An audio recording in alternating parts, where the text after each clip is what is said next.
Welcome to the Emerging Civil War podcast. I'm Chris Mikowski, and joining me today is Dr. Ken Rutherford. Ken, how are you today? Doing great, Chris. Thanks very much. This is really exciting to have a chance to finally get an opportunity to speak with you.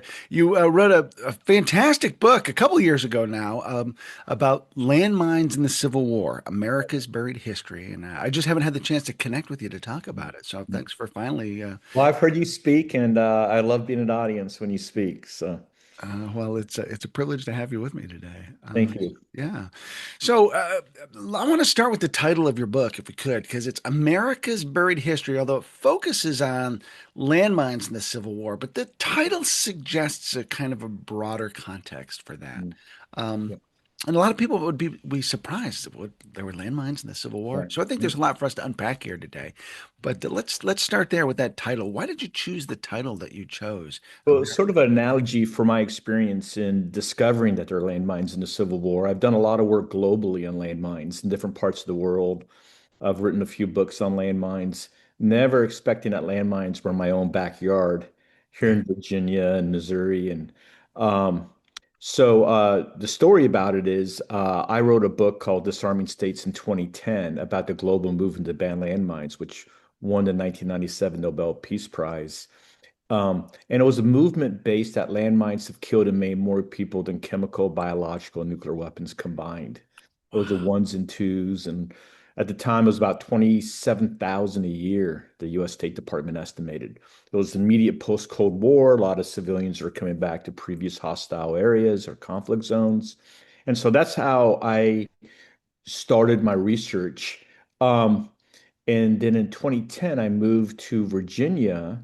When this book came out, I took a job position at James Madison University and inadvertently discovered that landmines were used outside of Richmond in 1864. And the historical marker, I pulled over on the road. Obviously, my wife wasn't in the car because I don't do that when she's in the car. But I pulled over and I read it was Fort Johnson, and a novel weapon was used here, reconfigured artillery shells into contact landmines, which was then called land torpedoes. And I had heard about a situation in 1862 on McClellan's march up uh, the peninsula, that landmines were used there, but that's all I knew. And so I started this, it became an 8-year project. When I Wow. came to JMU, I was moved to I took an administrative position as director of the Center for International Stabilization and Recovery. We focused on landmine contracts with the Department of State and the Department of Defense. And our team wrote the annual report to Congress on every taxpayer dollar being used to clear bombs and unexploded ordnance around the world. The publication is called To the Walk to Earth and Safety. So that's where the term "in America's backyard" Okay. uh, came from in my mind. And then also it was a buried history that nobody had really. It was about ones and twos, but nobody had written a full A to Z book on this, and it became a passionate project of 4 to 6 in the morning every day, 5 days a week for 8 years. Wow, that's incredible. It's well, and I like the double entendre or the pun of the title, The Buried History. So cleverly done there, my friend. Yeah, Cleverly thank you. Yeah, done. yeah. It is a buried history. And to this day, landmines and its sort of companion weapon called an IED is the number one source of our casualties overseas in Uh, terms of our ground troops. So they continue to injure and maim. And the Civil War had a lot of novel aspects to this weapon. Landmines were contact mines were first used in 1854 in the Crimean War on a onesie. But the American Civil War was the first time they were used on a widespread basis in oh, different parts. widespread basis. See, I wouldn't have Widespread. even guessed that. Yeah. Okay. Yeah. Right. So super interesting to me, and it was also I don't know how far you're going to go, but there's command detonated mines, so remote control mines, for example, today would be used by cell phones. Okay. The Confederates used them in different ways, command detonated. And then also the major humanitarian cause problem with landmines is the victim activated or contact activated, where the victim steps in the mine or drives over a mine. And the Confederate Army used both. Oh wow! So and you know, when I think of like the mines they use in the rivers, what they called torpedoes, where often there'd be a Confederate in the bush holding a string, and they'd have to kind of pull it to set that off. Is that how they're doing it with these um, the landmines that you mentioned that are on ground? That Initially, they were, and that's a great point, Chris, because Matthew Mowry, was in charge of the Virginia coastal defenses, and he used exactly that type of land, okay, water torpedo that you're talking about. And as the Anaconda Plan constructed the Confederacy, that technology of explosives in the water came on shore okay. to use on land. And so it's Ah, not a coincidence that the first contact mines were used in Yorktown in 1862, okay, the Magruder Line by General Rains. That was in 1862, but command detonated mines, what we're talking about here, were first used in Port Hudson. I mean, I'm sorry, in Columbus, Kentucky, oh, okay, 1861. And there were zero victims because the Confederates withdrew their positions after the fall of, uh, of Fort Donelson. And the Confederates, through some Confederate deserters, they informed the federal troops coming into Columbus, Kentucky, that there are landmines there. And those were remote control mines. And obviously, the operators had packed up and left with the okay. Confederate forces. So now, when you say remote controlled, you know, I'm thinking of what I've got with my TV Yeah. operating that. You know, obviously that sort of technology didn't exist back then. So how did they remote control detonates? That's a great point. Galvanics Okay, wire connected to the unexploded or the reconfigured artillery shells. So in Port Hudson in 1863, they used it by pulling it, okay, and in Columbus was be okay. uh, a push down button. Now, Um, and so they're used in different ways, and it was really an ad hoc landmine operation, if I could say that, in meaning that there was no really coordinated engineering corps devoted to this. It uh, was sort of we're outgunned, we're outmanned, we're going to use what we have in terms of unexploded Union artillery shells that came into our positions, or we need to lay mines to cover our retreat to delay pursuing federal forces. So they're using it in different ways. And it was just really ingenuity on the Confederate soldiers' part to live another day, oh, okay. to Now, defend positions, delay pursuing federal forces. you mentioned though that after they pulled out, they said like, "Hey, there are mines out there." The, Why? the, oh, that was in Columbus. That was the deserters Okay. Oh, okay. pointed out, and they're probably fearful of some form of retribution, Okay. if the federal stepped on them. And interestingly enough, that was in 1861. Really, one of the top publication at the time, or one of the top publications, Harper's Weekly, called for a ban on these weapons. It was the first time I could find that the media that these were inhumane, uncivilized. It's not gentleman's warfare. Uh-huh. And a lot of Confederate higher command officers agreed with that. Yeah. Longstreet and General Johnston. So anyway, that was, and then in other cases, moving on, 1862, 1863, 1864, 1865, the Federals used Confederate POWs to walk over those positions, Oh. sort of as a deterrent for future combat operations. So the Confederates wouldn't use landmines in front of their positions because their brothers would be marching over them. Or in most cases, General Sheridan, General Sherman used Confederate POWs to clean up the mines afterwards and sometimes made them walk across the field after the clearance. Wow. It's almost what the Allied forces did on Hitler's Atlantic Wall, the largest minefield in the world from Spain and Norway. They used German POWs. Hmm. That's why those beaches were cleared so fast. Ah, okay. Um, yeah, so So now this raises, I think, a pretty complex set of questions. It's just like the ethics of landmines, which I know is a big deal and is a huge question for the use of this technology.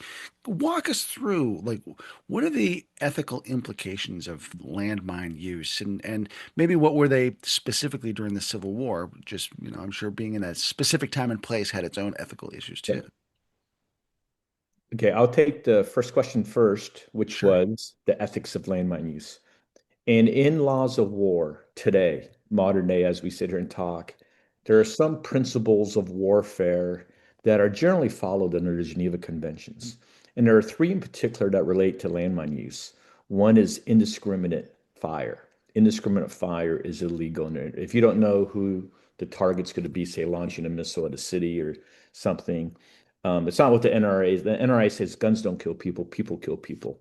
But in the landmine case, if we lay a landmine out in the field and we walk away, we don't know who's going to step on it. We'll be a farmer, we'll be a cow, we'll, that type of thing. So that was one of the ethical arguments used by the international campaign to ban landmines was discrimination. Hmm. There's still, I lived in Vietnam last year. I was in a Fulbright, a state in central Vietnam, looking at unexploded ordnance from the Vietnam War, and people are still dying from landmines in Vietnam and Cambodia that were used Wow. 50 years ago, over 50 years ago. The second principle, ethical principle, is proportionality. And say, if we have a sniper at your university, we wouldn't drop a nuclear bomb on campus. That would be disproportionate to your goal. In landmines, over 90% of the victims are civilian. And most of the civilians are injured after the war when those landmines were laid. So if, say, France goes to war with Belgium and landmines are laid, and there's the white doves fly, and there's a peace treaty, the soldiers go home, the civilians come back to farm, and they're the ones who get killed. In fact, Belgium and French farmers are still casualties from World War One, unexploded ordnance from the battles of Flanders. Wow. So that's proportional. Over 90% of the victims are civilian. So in Ukraine, which is going to keep future generations of EOD personnel busy, it's going to be a lot of civilian casualties. The third ethical principle, just based on the question, is unnecessary suffering. And many landmines, when you step on a landmine, you just lose your legs or your arm. And that's not necessary if you're in combat. Sure, a wounded soldier costs more to the enemy than a dead one, but that soldier uh, forever is harmed. And so that's unnecessary suffering. And if you're a child, you usually get killed, but if you're an adult and you step on a mine or get injured by a mine, um, you usually lose a limb. But the reason so many survivor victims die is not from the explosions, from the blood loss. Hmm. So I don't know if I should say this, but I'll say it. But I'm a landmine survivor myself. I Okay. was blown up in Somalia, and I had 19 blood transfusions and a couple medevac operations just to save my life. Wow. I was in five hospitals in four countries in about 10 days. And I was in a bad neighborhood of a bad area of a bad conflict. Um, I had a radio, I had a couple planes come help me out. So the average civilian, the point of that is the average civilian doesn't have that. Yeah. And Right. they're losing their limbs. I lost my legs, but I saved my life, or a lot of people saved my life. Um, but it's the unnecessary part. So those are the 3 points: is proportionality, discrimination, and unnecessary suffering. Back to the American Civil War. I don't want to talk too much. I hope, but the American Civil War, the Confederate High Command in 1862, when they discovered that some of their units were using landmines in the Peninsula Campaign, called for a cease of using those weapons. General Johnston, General Longstreet, because they thought it was uncivilized warfare. Hmm. And they later got overruled. And in fact, less than a year later, the Confederates developed the Torpedo Bureau, Okay. Yeah. the Secret Service Bureau in Richmond. And to counter that, the the federals said any Confederate soldier connected to land torpedo use would be executed. So therefore, there's not a lot of maps. It was kind of secret, and that's why probably a lot of this research has been buried. America's buried Okay. history, and those archives were purposely burnt in 1865 when the evacuation of Richmond took place. Yeah. So you had people not keeping maps, and second, all the records were destroyed. And then it seems like there's sort of like an escalation factor to it. So like, oh, you're going to bury these landmines. Well, we're going to march your prisoners across these Right. landmines, which is also an ethically questionable decision as well. Talk to me about that kind of escalation or arms That's a race. great, ideally we would have ISIS clean their own mines in northern Iraq and Syria. They laid landmines like you wouldn't believe. But it's It's not, it's illegal under international humanitarian law today. Because the 1949 Geneva Conventions, Geneva Convention number 3, dealing with prisoners of war, specifically says prisoners of war will not be used to clear landmines.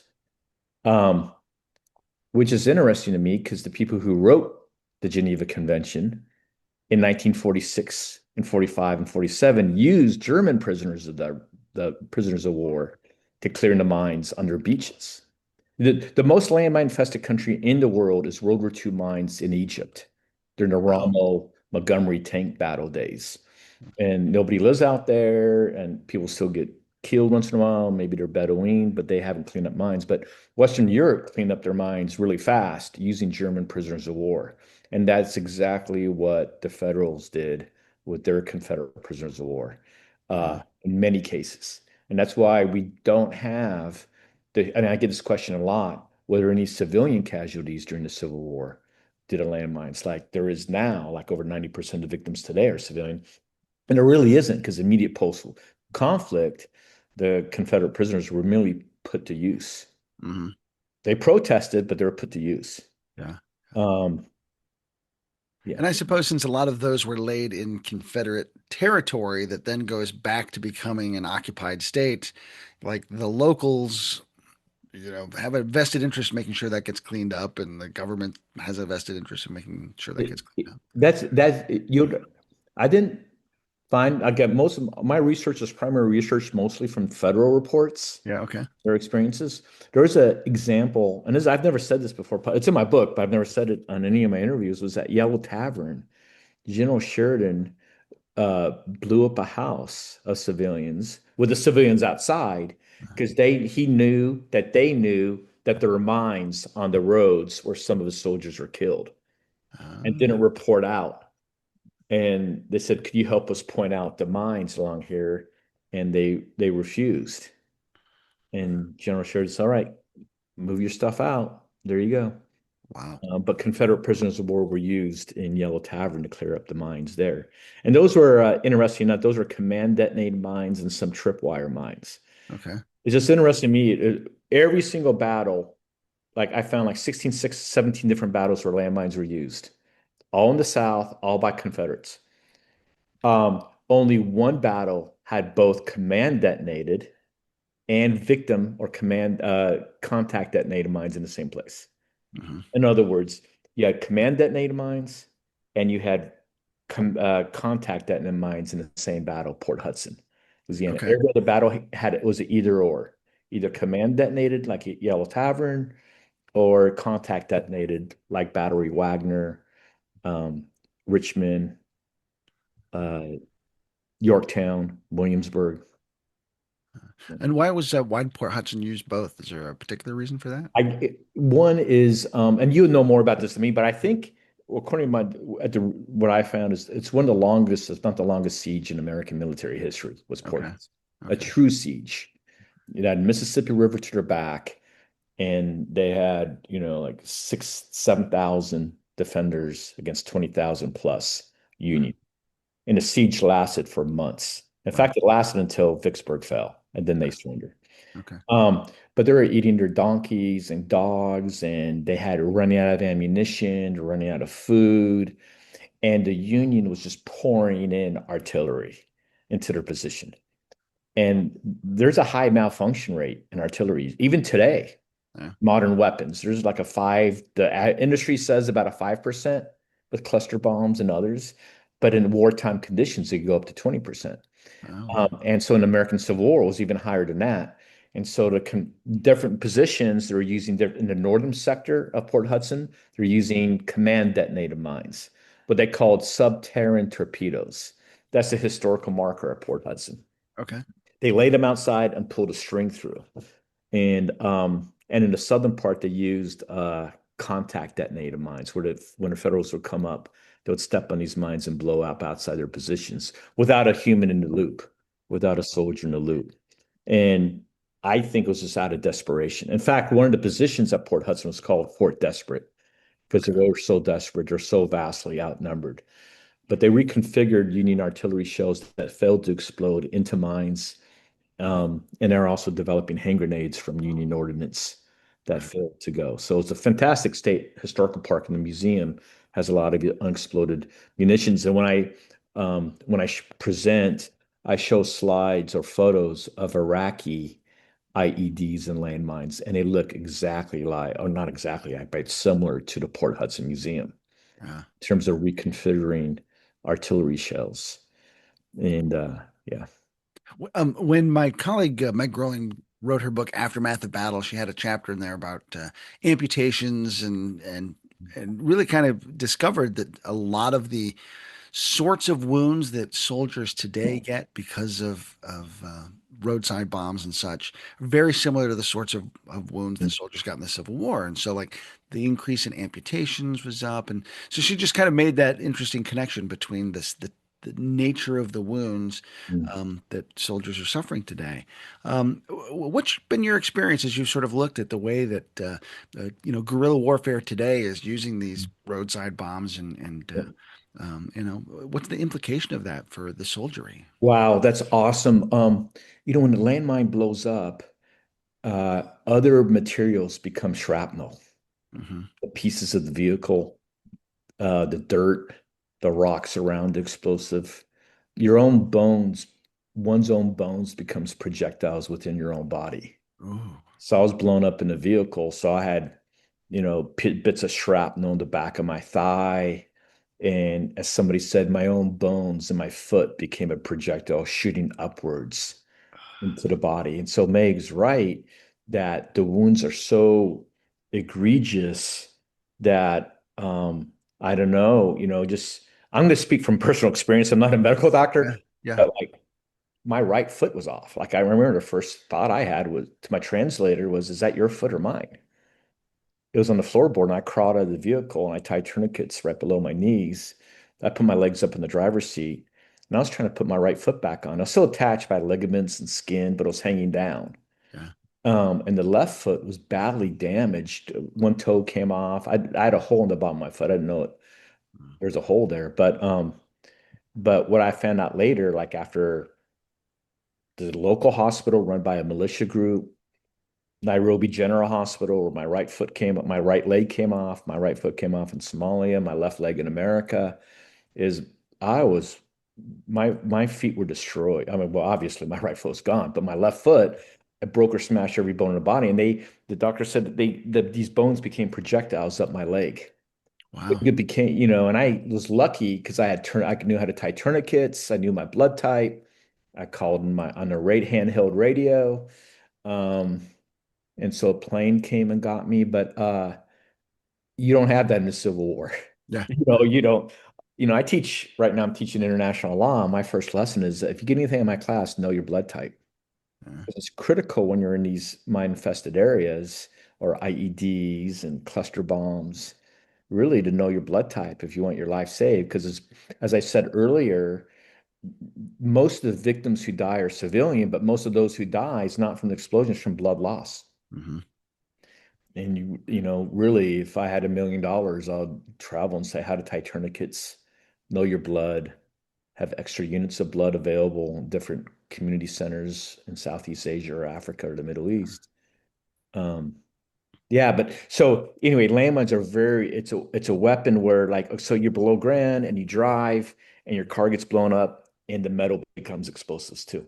yeah, yeah. Wow, Or, that's or if you're a foot soldier, yeah, you step, your boot, it comes up into the dirt and the wheat, that's more prone to infection. I still get infections, what I call my Africa side amputation, my okay, right side, because yeah, it was a messed up, you know. But she's right, where these wounds are more egregious. So amputations, I can't imagine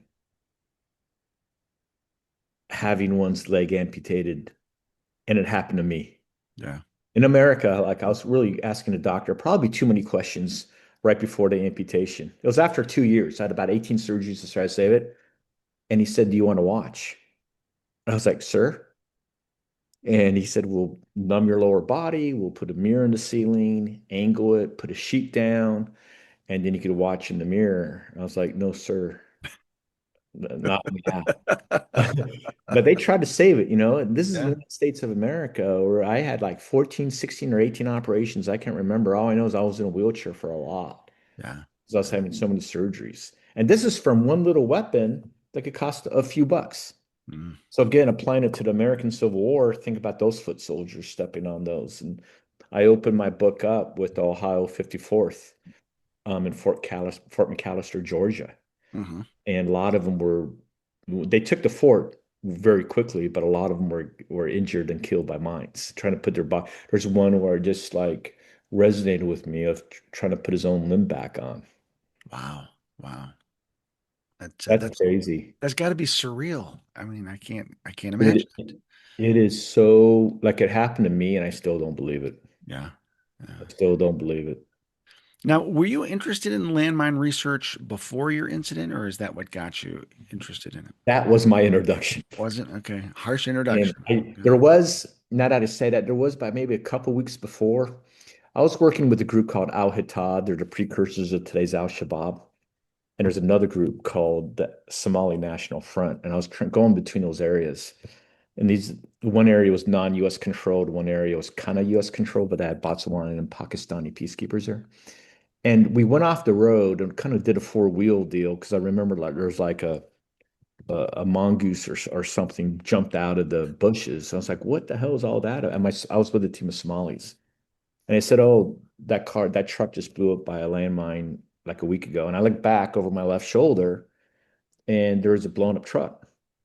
And I was like, okay, cool. Let's get going. Yeah, That was it. yeah. Oh, Yeah. wow, wow. So, This is a different era, Chris. This is 1993. yeah, You know, we're more trained in these things now. yeah, yeah. It's and part of your work since then, you're co-founder of the Landmine Survivors Network. And tell me about the work that you do with that. Okay, so that's great. So in this run up I was injured in 93. I kind of got out of the hospital in 94, started my PhD at Georgetown in 95. And by this time, there was an international movement to ban landmines. And they saw me on TV. I was invited to the White House. I testified before Congress and some things in May of 1994. And so they invited me to join this fledgling new campaign, not realizing that in 2 years they would win a Nobel Peace Prize and truly achieve a complete ban on landmines. But in the movement to ban this weapon that almost every country had in its military doctrine, not one country had a ban. Um, there was no room. The only role that the survivors played, the victims played, was being poster kids. And Okay. so people were flying me around the world to do speeches and write articles. And I and some other survivors were like, hey, wait, time out. There should, in this movement to ban this weapon, there should be legal language to help support the reintegration of these survivors with prosthetics, assistive devices, vocational training, Yeah. and we were told that we survivors were told that it doesn't work like that. This is laws of war. What you're talking about is human rights. Let's ban this weapon and then we'll focus on the rights of survivors, like 300,000 plus around the world at the time. And we knew that once the political media spotlight shifted to another issue, we would be forgotten. And Right. so we created Landmine Survivors Network, myself and another survivor, an American who lost his leg in Israel. His name's Jerry White. In 1996, we launched the Landmine Survivors Network, never thinking it would get to be where we had 6 overseas offices. Our headquarters was in DC. We had a couple hundred employees, mostly disabled. Um, and along the way, we worked with a lot of awesome people, governments, including Princess Diana. And your viewers might remember her. Well, they probably remember her, the most photographed person in the world. But her last international working trip was to Bosnia, Hmm. and Jerry and I were her escorts. So it's actually profiled in the TV series The Crown. Yeah. So in this last season where she's walking around, but you'll see there's an actor playing me walking around to meet landmine survivors. And what the whole trip was about promoting the rights and dignity of landmine survivors. And we were met by inertia everywhere we went until she really joined us. Oh, wow. And it was right after that, she died in late August of 1997. The treaty was being drafted in September, inadvertently in Oslo, Norway, and the treaty was signed in 1997 in December, 5 months after her passing. And it's the first international law of war to include uh, economic and rights for victims of that weapon. Yeah. And since then, there's been several other weapons treaties, and they kind of mirror the language that we used in the Mine Ban Treaty. So then Hmm. in 2010, we shut down the Landmine Survivors Network. My partner, Jerry White, went to the Obama administration in the State Department, and I took the position at JMU as director of the Center for International Stabilization and Recovery. And I think we had tapped out, honestly. We had, it's fundraising, we had a lot, and we had achieved what we wanted to achieve, Yeah. which was the legal rights for victims forever of this weapon. Mm. So that was a great moment in time for me professionally and personally. And along the way, I was writing my dissertation in hotel rooms. And so by my 2010 book, because I didn't graduate until 1999 or 2000. And so I was keeping notes, detailed notes. And that's when I wrote this book on the global movement of ban landmines and covering landmine issues in different parts where I had worked. Uh-huh. Iraq, Jordan, Southeast Asia, Africa. And then when I moved to JMU, which is in the Shenandoah Valley in 2010, as a story that I started off this interview with, I discovered inadvertently a historical marker. Yeah. And that was kind of wrong because landmines were first used in the American Civil War in 1861, Yeah. Columbus, Kentucky. But I went to the state park and just really it was a research joy to do this project. Yeah. That's neat. That's really neat. So let's talk a little bit more about that research process then. You discover the state historical marker and you realize, oh, here's this story. What did you do to research the story of mines in the Civil War? There were a couple. One was personal visits. Okay. Uh, for after going into the official records of the War of the Rebellion and going through so many, the landmines are called subterras, subterranean infernal devices, land torpedoes. The word landmine never appeared. So it was really, so I printed off, probably wasted a lot of toner cartridge, much to my wife's chagrin. And then on my dining room table, I would just stacks and find it. And then, so that was one way. And then I would visit the battlefields, Fort McAllister, a lot of great state parks, Fort Blakely, Alabama, Ah, Fort McAllister, Georgia, Port Hudson, Louisiana. And then a few of our national parks were out, the Richmond National Battlefield, of course. mhm. Um, and that's the way I did. And then I would find names and Google those names. And if they wrote a book or officers wrote a book and really most of my research, really, if my publisher, who I love, allowed me to print all the sources from the Confederate War, the Rebellion, it would have been Mhm. like another 30 pages of bibliography. Yeah. And so we just have the official records of the War, the Rebellion, but all my research is in the footnotes throughout the chapters of letters or pamphlets. And say I found one letter from Port Hudson, and that would be like a couple days of work just Yeah. for one footnote. Yeah. To really check and double check.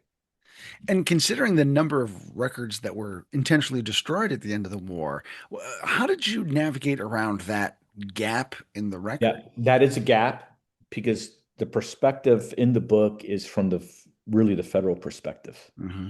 right? Because their reports weren't destroyed. Yeah. They wrote on how they were used. There are some Confederate primary sources really about Battery Wagner, Okay. famous by the Massachusetts 54th. A lot of them were Yeah. killed in mines. Yeah. Um, yeah, so I just worked around it, and I understood that if I was a Confederate engineer laying mines, and as the war progressed, there were less and less Confederate engineers are kind of being wiped out. So you just had people like, dare I say, you and me, finding a unexploded artillery shell and trying to reconfigure that into a landmine, and then we would cover our other position. It was definitely a force multiplier. Wow. Um, but I think the story is solid and is about as good as it gets. Hmm. And I just, if there's another scholar out there who wants to do it, like awesome. I'm Yeah. tapping out. I, I gave it my heart and my soul. Yeah, yeah. Oh, it's a great book. It's fascinating Yeah. stuff.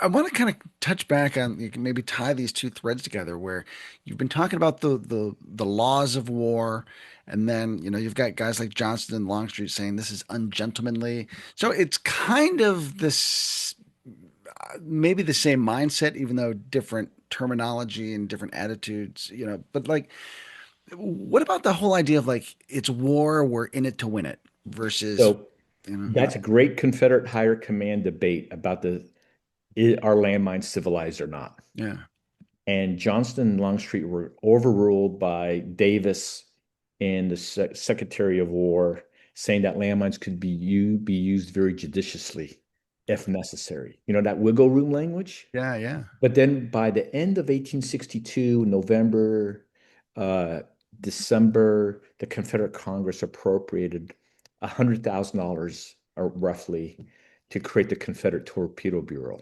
Mhm. to develop more weapons. And then by 1864 or 1863, Johnston, who was in charge, General Johnston, who's in charge of Vicksburg, called some of the guys like, "We need your help."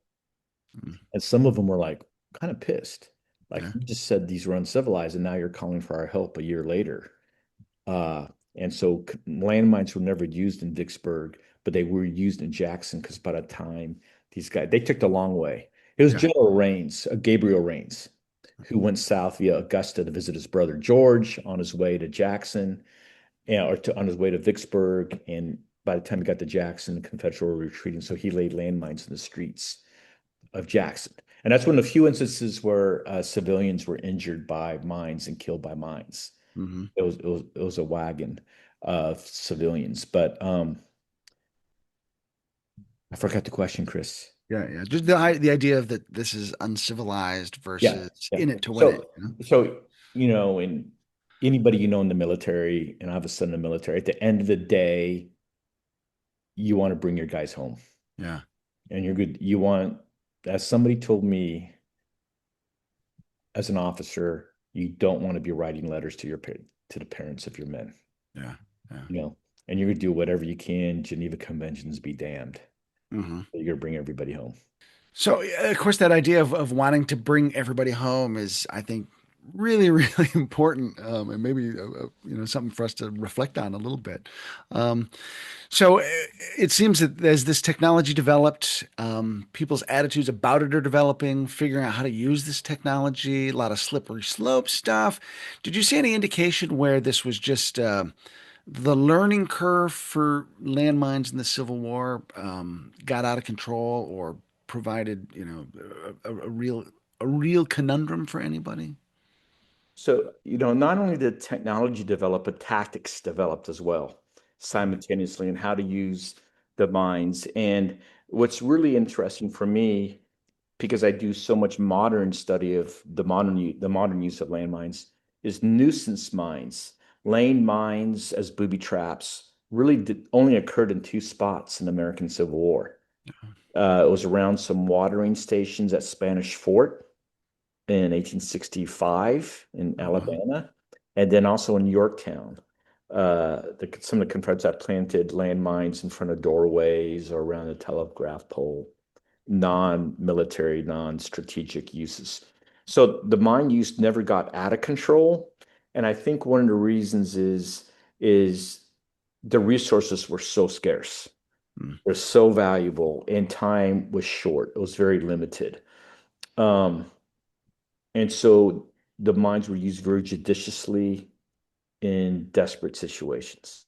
mm, mm, Usually when the Confederate forces defenders were vastly outnumbered, Fort Blakely, Battery Wagner, um, and north of the James River. mm, I couldn't find any research, and maybe one of your listeners knows. I usually get feedback on this, but I follow these rabbit holes, and that landmines were used around Petersburg, uh-huh, south of James River, and I couldn't find any uses of them mm, in the defense of Petersburg. But in Richmond, by 1864, late fall, Richmond had the largest known minefield in North America, probably ever. Um, wow. like over 2,500 mines were laid. Yeah. north of the James River. And that's where I found the historical marker at Fort Johnson, and they're used at Fort Harrison, um, and other spots. But I guess into your question, the reason that landmines are such a global humanitarian problem now is they're being laid indiscriminately. Yeah. If we can't control the land, we're going to pollute it like the Russians in Ukraine or ISIS in northern Iraq. The Israelis, the most mined area in the world today is the Golan Heights, between Syria and the Druze communities, southern Lebanon, the Turkish border with the Kurds, and now increasingly actually Colombia. When I was started researching landmines like 25 years ago, Colombia was even in the top 10, and that's probably number two or three. Wow. Wow. So many different parties are using them. But back to the American Civil War, they were not used indiscriminately, uh, Mhm. which now that I think about it, I should have probably talked about that more, Yeah. because they're resource deficient. And the Yeah. reason they're laying in the ideal world, would the average Confederate soldier use landmines? No. But they had unexploded munitions around them. They're being pursued by federal forces, or they're being controlled. So even if the Confederate high command said you can't use them, I think I would use them if my life was on the line Yeah. and I was giving orders to like defend this position with no retreat. Mhm. So, and I want to point folks again to your book because you've mentioned all these different places that have landmine related stories, and I think your book really provides a great guide for folks who want to go out and visit battlefields and kind of explore some of these stories. So, your book is a wonderful resource in that capacity for Civil War explorers. But I want to kind of wrap up by asking you if people want to educate themselves more on landmine use in general, and maybe what the common person can do to be involved with this topic, where would you recommend that they go? Um, well, there's a charity called the Mines Advisory Group, MAG. They work in about 40 different countries. They have worked in about 60 different countries. There's an office in DC and Manchester, England, but it's MAG, or Mines Advisory Group. They do a lot of great work clearing explosives and landmines around the world. And they do a lot of work for victims and mine risk education. They just received the Hilton Humanitarian Award, which is probably the most prestigious award for any international organization. $3 million that happened last month up in New York. So that's one spot. It's the Mines Advisory Group. The other would be two publications that my center used to publish: To Yeah. Walk to Earth and Safety, which is the State Department annual report to Congress on every single taxpayer dollar going overseas to clear landmines. And that's about a $200 million budget. So I did that for about 10 years. It's all available online. And the third resource would be a journal that my center published called the Journal of Conventional Weapons Destruction. Okay. With the recent budget cuts in DC, I'm sure you and your readers are aware of. This got cut 2 years ago. But it was published for about 18 years, three times a year. The Journal on Conventional Weapons Destruction, and everything's available online. And every journal article is published three times a year, has about 15 articles in there about landmines, how to clear, the new technologies, how to Yeah. counter these different tactics. Now, it's not countermine. Countermine is active hostilities, and we're trying to clear mines across a field to achieve a mission. Okay. This work is humanitarian demining after the war's end. How do you clean up the mines and bring more stability, which in turn enhances our national security? Yeah. Ken, thanks so much for spending some time with us today. I appreciate it. Chris, thank you so much. It was an honor to be on your podcast, Emerging Civil War. The privilege is mine. The book is called America's Buried History by Ken Rutherford. You can get it from Savis Beatty. Thanks again so much for being with us, Ken. Thank you, Chris. I'm It was an Chris honor. Mikowski for the Emerging Civil War podcast. We'll see you online and on the battlefield.